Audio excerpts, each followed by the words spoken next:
करना बहुविध आई।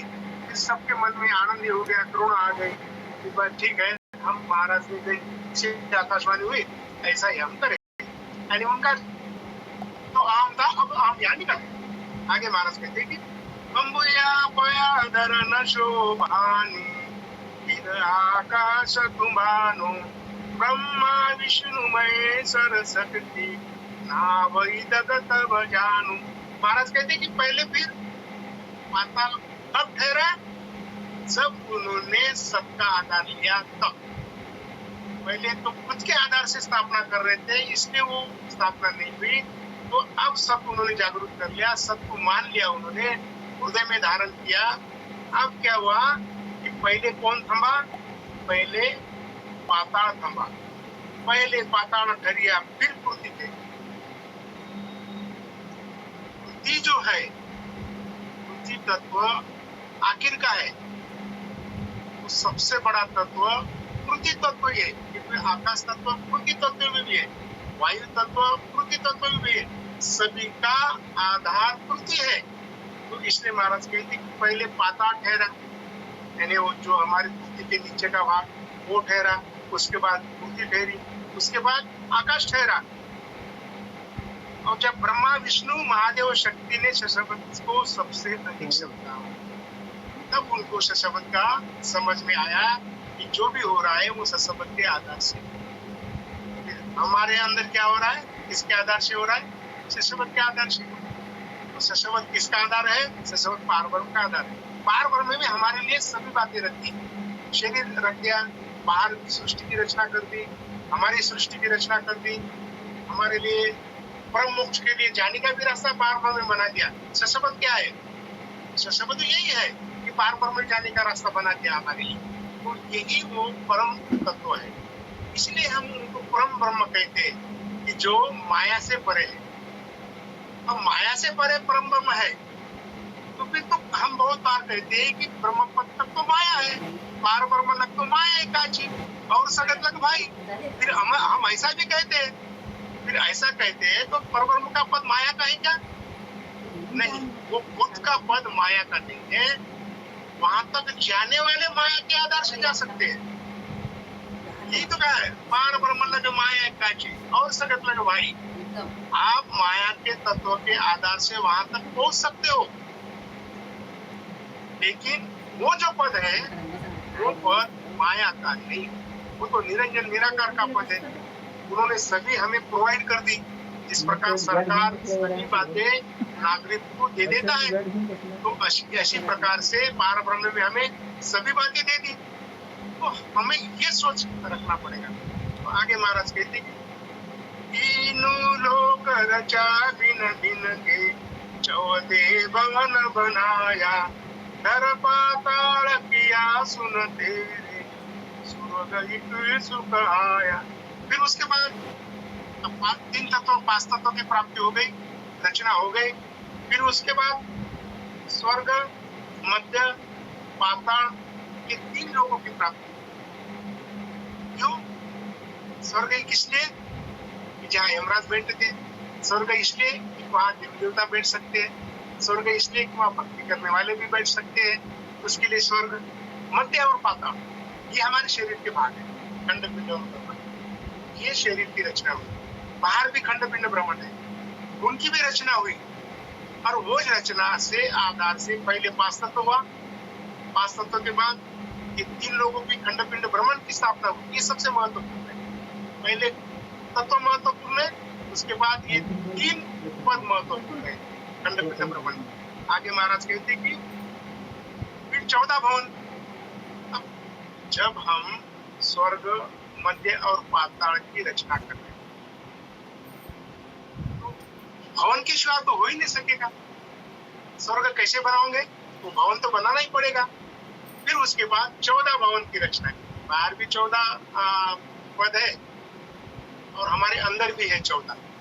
तो 14 यानी भू, भव, स्व, महर, जन, तप, सत, तल, अतल, वितल, सुतल, तलातल, महातल, रसातल, पाताल, ऐसे 14 भवन बनाए और 13 पाताल व 21 स्वर्ग बनाए।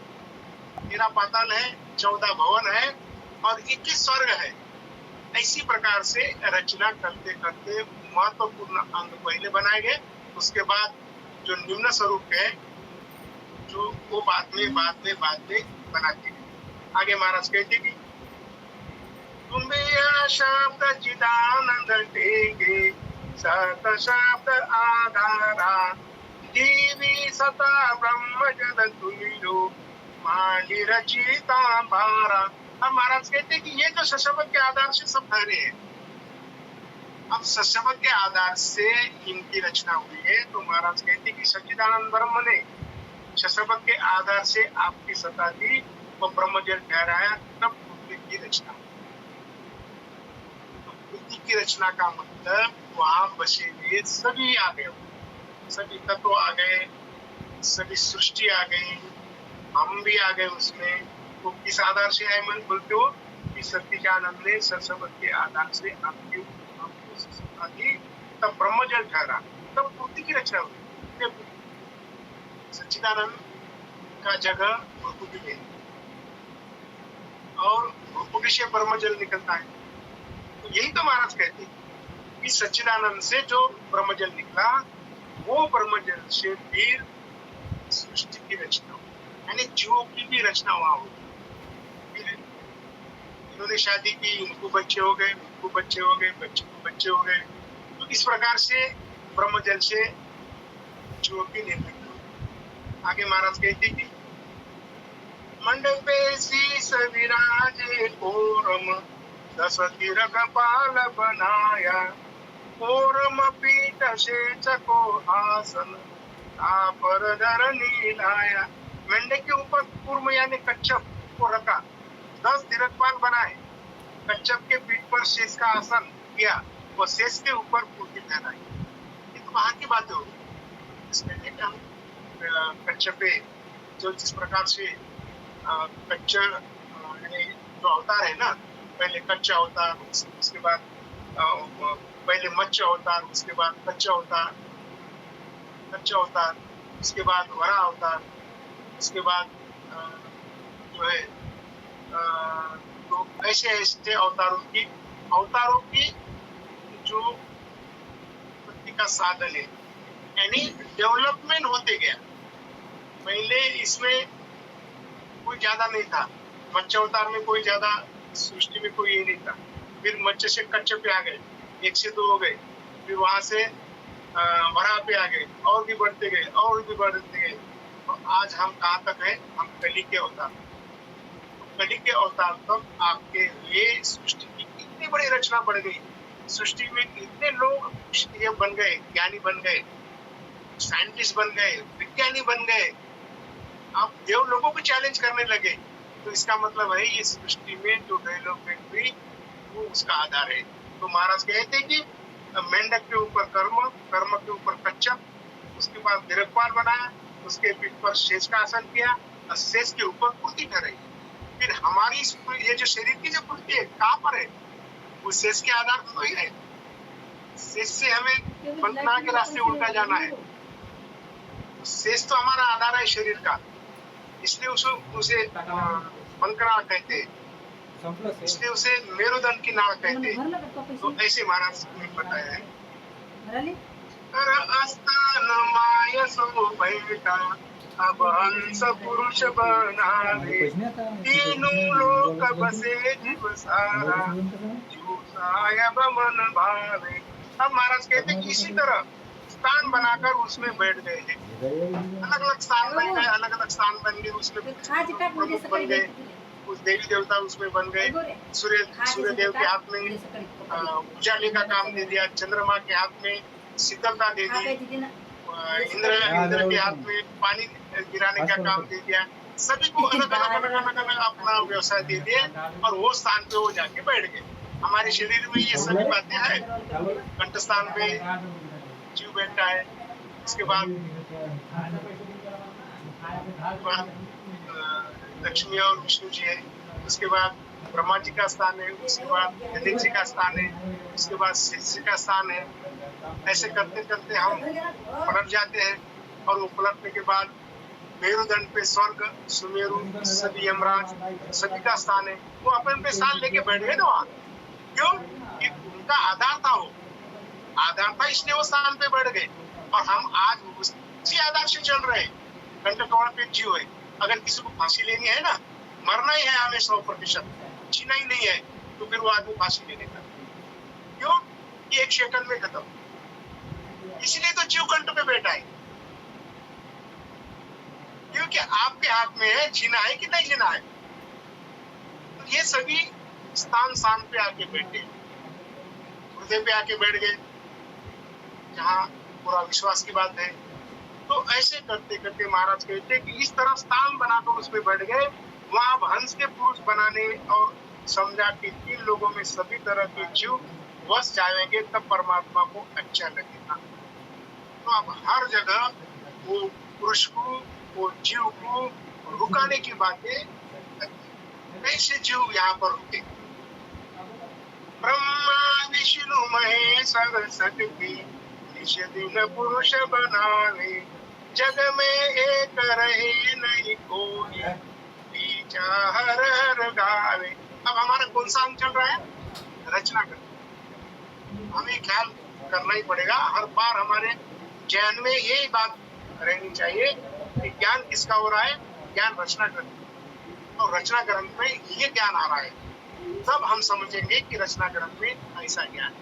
नहीं तो हम छोड़ दिए तो फिर ये ज्ञान कहाँ का था, कौन से अंग में था, ये हमें पता। इसलिए महाराज कहते कि ब्रह्मा विष्णु महेश्वर शक्ति, ब्रह्मा विष्णु महेश्वर शक्ति रात दिन मनुष्य बनाने लगे, परंतु अगत में एक भी नहीं रहा वो जीव ब्रह्म ध्यान करके। सीधी सीधी बात, वहां तक तो कोई माया नहीं थी, वहां तक तो कोई पसारा नहीं था माया का। उनका ब्रह्म की वहां कुछ चल नहीं रही थी, क्योंकि सभी कारभार इनके हाथ में था बनाने का जीव। तो अब फिर जीव क्या करते थे? जन्म लेते थे, ब्रह्म की भक्ति करके वो सतलोक में चले जाते, वो वहां तक चले जाते। तो फिर देखा गया कोई रुक तो नहीं रहा। फिर आगे महाराज कहते कि निष्ठ पसार ध्यान कर दे क्या, पुरुष नदी से कोई, तीनों लोक पड़ा सब सुना, कहूं कहाँ विद होई। फिर जब ये तीनों लोगों ने दृष्टि लगाई कि हमने रचना की है, जीव की रचना की है, कितने जीव सृष्टि पे है, आगे देखे तो फिर उनको कारण भी पता चला कि फिर ये जीव गए कहाँ। उनको अड़काटी करने वाला नहीं था, माया में अड़काटी करने वाला कोई नहीं था, इसलिए वो ब्रह्म की भक्ति करके में चले गए। तो 3 लोग खाली पड़े हैं, तब बोले कि ये क्या हुआ। उनको विचार आया कि हमने उत्पत्ति के साधन बनाए, सभी बनाए, उनको अच्छी अच्छी सहूलतें दी, फिर भी वो धरती पे रुक नहीं रहे। हमारा जो उद्देश्य था जीवों की रचना करने का, जीव उत्पत्ति करने का, हमारा सपना तो विफल हो गया। फिर आगे क्या हुआ? नारी पुरुष एक नहीं थी, तुम हम बहुत बनाया, को जी गया काया उठ बैठा, खबर करो किन खाया। सभी फिर एक स्त्री नजर नहीं आए। फिर हमने तो सबको बनाया, वो कहाँ चले गए, कहाँ उठे हैं, क्या खा गए हो, तो इसका पता लगाओ। ऐसा उनके इसमें कह रहा है। भैया आपका समय हो चुका है मानिक भैया। हाँ, इसी प्रकार से जो मुझे समय दिया गया वो समय समाप्त हुआ। लेकिन मेरे बहन से मैं एक माफी मांगूंगा, जो मैंने बातें बताई उनके बारे में, वो सिद्धांत में सही है। अब हम मानेंगे गलत है वो अलग बात है, लेकिन जो आज जो हो रहा है वो वैसा ही है, क्योंकि स्त्री की दुश्मन कर रहा है। मैं एक उदाहरण के तौर पर बताता हूँ। समझो पुरुष कभी भी कपड़े पहने, कितना भी अच्छा पहने पुरुष, तो दूसरा पुरुष कभी नहीं देखेगा कि वो अच्छे कपड़े पहने थे, उसकी तरफ ख्याल ही नहीं करेगा। वो कितना करोड़पति है ये भी नहीं देखेगा, पुरुष की तरफ देखता ही नहीं, लेकिन स्त्री की तरफ देखती है। अगर उनको मालूम हुआ ना ये भाई के यहाँ घर पे तो कुछ भी नहीं, फिर भी इसने इतना सोना, ये वो अच्छी साड़ी पहनी, तो उसमें उसका भाव फिर उनके अंदर गलत आ जाता है। अरे इसके पास तो कोई नहीं है, ये क्या यानी ये एक भाव है। तो इसका यही कारण है कि आप एक ही रूप में से आपकी निर्मित हुई है। इस वजह से आप वो तीनों जैसे वहां पर गए थे कि ब्रह्म विष्णु महादेव छोटे छोटे बालक बन गए वो सती के सामने, तब उनका अहम भाव सामने आया था। ये हम आ गए थे इनको कि हम मैं बड़ी, वो कहता कि मैं बड़ी, वो कहती कि मैं बड़ी, तीनों में चुरस लग गई थी। तो वही भाव बाद में स्त्री में आ गया। इस वजह से स्त्री में स्त्री के बारे में एक विरोधाभास है। मैं मेरी बात नहीं बता रहा हूँ, ये मैं सिद्धांत की बात बता रहा हूँ। तो इसी तरह आप सभी ने मेरा ज्ञान सुना। मेरा तो ज्ञान नहीं था, आप सभी का था, परमात्मा का ज्ञान था वो। मैं तो सिर्फ मेरे परापसंद मध्यमा वैखरी में से उसको आपको बताया। तो शायद उसमें गलती हो सकती, आप सामने भी बोल सकते हो, बाद में फोन करके भी बोल सकते हो कि हाँ भाई ऐसी गलती हो गई। अब होनका ब्रह्म यहाँ से बहुत आगे, अगर उसका पसारा अगर देखेंगे ना, वो बहुत बढ़िया ज्ञान है कि होनका ब्रह्म किसे कहते हैं, पार ब्रह्म किसे कहते हैं, केवल ब्रह्म किसे कहते हैं और आनंद ब्रह्म किसे कहते हैं। ये रचना ग्रंथ से हमें उसका सुराग लगने वाला है, उसकी साख हमें मिलने वाली है। ये क्यों उनके अलग अलग नाम है। सदगुरु सुखराम जी महाराज ने बहुत बढ़िया भैया, बहुत बढ़िया ज्ञान दिया आपने। उनका ब्रह्म बहुत बड़ा है, इसका कोई छोटा नहीं है। और आपने बोले हम हमारे बलबूते पर नहीं है, हम परमात्मा के बलबूते पर है। और एक बात खास करके बताइए, आप माफी मांगने की कोई जरूरत नहीं है, क्योंकि आज के रूढ़ी में जो चल रहा है, चार चट्टानों के बारे में जो बोले बात सही है।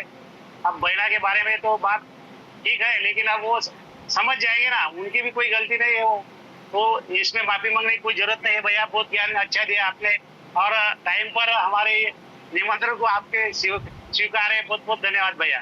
तो अभी सत्संग का कार्यक्रम खत्म हो चुका है, अभी अपन पद के लिए चलेंगे।